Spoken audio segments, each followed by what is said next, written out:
Howdy, how y'all doing? It's me, Shiny Window, and y'all guess what? It is the 1-year anniversary of the Shell Shock event for Dirty Bomb. Now, this event was huge. It was the first major event that SD was gonna follow up from Rogue on Vogue. Also, the first time we get to actually have Turtle in the game. Everybody's been waiting for him for over 2 years, because he was first revealed in E3 2015. It's been a long time coming for this stuff, and yeah, I'm very happy. I was very giddy when this event came out, because Shu, the community manager for Dirty Bomb, he was in charge of trying to create hype for it. So he invited a bunch of community content creators, such as Sir Swag, Sniper Girl, Zorla, me, and LCTR, like a bunch of us, to go and make a video regarding the event. And y'all, I got some shit to say about that, y'all. Cause y'all, we were all invited to the Discord, right, to sort of do this stuff. But it was very rushed, and what Shu wanted from us, and I've said this in a previous video regarding the whole miniature fiasco with this, he wanted us to get the video done in like 2 to 5 days, and we all had jobs and we all had school, and it was a little annoying that he was putting us in here. Like, we wanted to do it, right? We definitely wanted to. We could say no at any time, but we didn't expect the deadline to be that quick. And so Shu and the other developers and us as content creators, we ended up trying to get into a PTR, and we started sharing videos trying to get this video done. And it wasn't until one of us got angry, I think it was either me or Sniper Girl, it could have been LCTR as well, who just sort of passively aggressively went on the Discord and said, "Hey Shu, are we gonna get anything out of this?" or something like matter. And he's like, "Okay, here's the Turtle Obsidian card." The same Obsidian card with a really weird mohawk design turtleneck sweater, big buggy eye thing. And we're all like, "Yeah, thanks, Shu, thank you." Hey, look at this comic. Alright y'all, so before I even begin to go over the before I even go into the rest of the comic, I want to discuss something important regarding the comic's development, and that is, I believe it was rushed.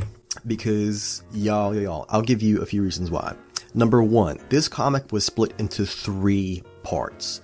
It doesn't really make that much sense unless they're trying to hype things up. Because for Rogue on Vogue, it made sense why that comic was split into 2 parts. The first half was basically introducing Amy and trying to introduce Amy's killer. And for the second part, after a bunch of data was collected from the fans, the developers would put in the killer into the comic, so it could be anyone that you decided to be. That's why it was delayed. But for Shell Shock, it was split into 3 parts, and the only reasoning I can think of is to help hype the event up, or it's to give the artists and the writers more time on the comic. Because y'all, it's a little jarring to see how quick the comic went by with each part, and if you also look at the art is traced, and I'll be putting up the original images on the sides of this video to help you compare it all. And for my final reasoning behind the comic being rushed, it has a lot of reused assets. Like, look, page 1, page 2, page 3.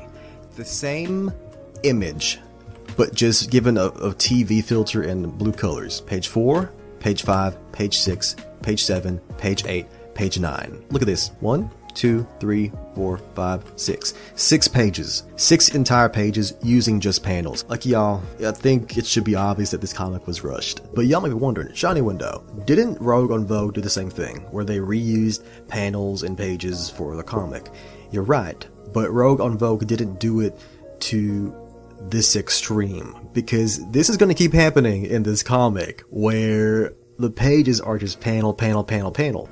Whereas with Rogue on Vogue, it was panel, panel, page, page, page, panel, panel, page, page, page. You know what I mean? Like, it is, like, when you think about it, it does get quite awkward.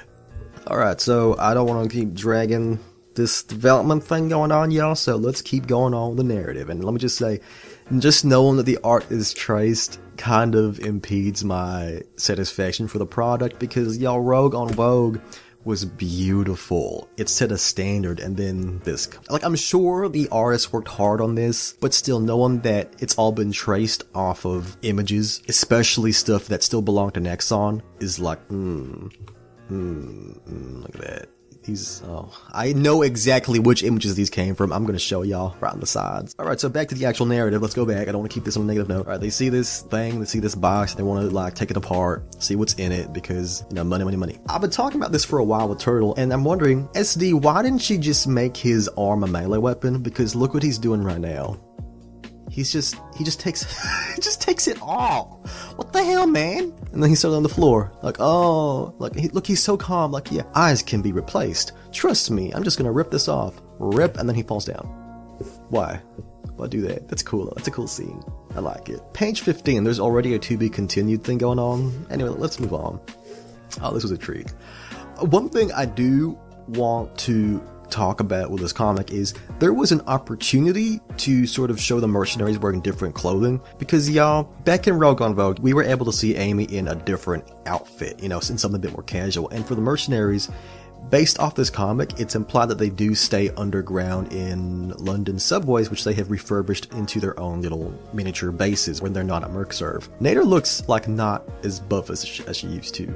It's kind of like distracting. It's like, what happened to your muscles? Did Phoenix eat it? Oops, that's my phone. People forget that Phoenix is a cosmetic surgeon. He's not an actual doctor. He's also killed patients before in the past. I love that they have like a Mercserve app. That's really cute. It would have been really cool to maybe see Phoenix without his helmet or his poncho, and he's just wearing a simple shirt, and you could see that he has red hair, because in the concept art, Phoenix is shown to be a ginger. He's a ginger Spaniard. I think that's a really cute design. Look, he just leaves Nader alone. Jesus, y'all. I know I've been quite negative towards this comic, but I gotta say I do appreciate the writing in this, because y'all, it is an absolute treat to see the mercenaries interacting with each other. Look, Nader calls Phoenix a little man, and for Proxy, after she tries to strangle this dummy, look, I just love it. I love that she's so angry. She's so grumpy. Yeah, she calls him Metalhead. Not Helmet Head, there you go. That's the training area, the game. I love it. I love that, you know, that the actual maps in the game are being used in the comic and the narrative. I think it's just really cute on GH research. It makes me wonder, because it's implied that Phoenix supplies Turtle with these GH research pills. I don't know exactly what. Okay, yeah, pain relief. Yeah, 'cause look at poor Turtle. Look at this scene, poor Turtle. But I want to say this. It's kind of awkward that he's wearing a full armored setup at home, where he lives, where he's staying. He's got his own place near the, what's the giant mosque, what's it called? Hagia Sophia in Turkey. And it's like, take your stuff off, put your pants off, just put your boxers and just have like no shirt on. Like, y'all, you're at home. Why are you like fully dressed up? And look at Turtle, poor guy. He's got to take medicine to get rid of the fucking arm pain. So he's high all the time. That's why he's so chill in game. Why? Why are you wearing your full outfit? I like this scene. I like it a lot. It's just so dramatic. I love how the pills fall. All right, y'all. So one thing I want to discuss about Turtle before I move on to the final part is that the man behind the mask told me, and I looked this up, that the website for Dirty Bomb is going to get updated with lore for the characters. And I'm like, finally. Yeah, I would love to see what Turtle has up there in his lore, because there's a few things that are not mentioned in, that you can only find in interviews from like 2015, 2016. So the interview I'm talking about is with Ed Stern, the lead writer of Dirty Bomb, and let's just go back to give you some visual imagery. So Ed was asked about Turtle and any information he can bring out, and he states that Turtle is a university student and he lost his arm in class. He blew his arm up in class, like of all fucking things, and then calmly built himself a new one. I'm not sure if Turtle is like graduate or anything, but that's what I got from his lore. So right from the get-go, Turtle was always designed to be a very chill dude. There's a reason why he's so chill. He's high. He's high all the time, y'all. Oop, they got blinded. Oh, they are gonna lose an eye. I love that Proxy actually brings this up based on her Rogue on Vogue comic. There goes the other eye. Oh dear. Prox eye. That's a straight up trace, y'all. Like, I cannot get this. Like, y'all, I know that the art shouldn't really impede that much on the story. Y'all know me, I love DB. I've been a fan for a long time, and I already know where these exact images have been traced from. Oh, that's just a reused version of that one. I know it. All of these, I know it. This is from the fucking open beta marketing. This is from the portfolio pieces for the 3D models. This one too. To me, it really is that distracting to me, and it does impede my satisfaction for the writing in this comic. That's such a Proxy line. Yeah, fan-fucking-tastic, and like, let's take a selfie. Like, yeah, let's do it. I love that Proxy and Phoenix are just money grubby. Phoenix just wants to get rich quick. Proxy does the same thing. She was gonna be paid millions by Max Boschke, but then she effed that up, so yeah, she's angry. She's really angry. I love that Phoenix just goes straight for you. Well, you're a mother. And then Proxy's like, dog shit. Enough. He's like, yeah, that same with me. Stop tracing shit. Enough. I really did want to enjoy this comic, but y'all, I think that's clever. Back on the Discord server for the Turtle event, I was bringing up the idea that maybe Turtle could use his holographic shield as a TV. Look what happens to the comic, y'all. Look what happens here. Everyone's like, no, that can't happen. Well, look at it. Look, canon. It's canon, y'all. Like, I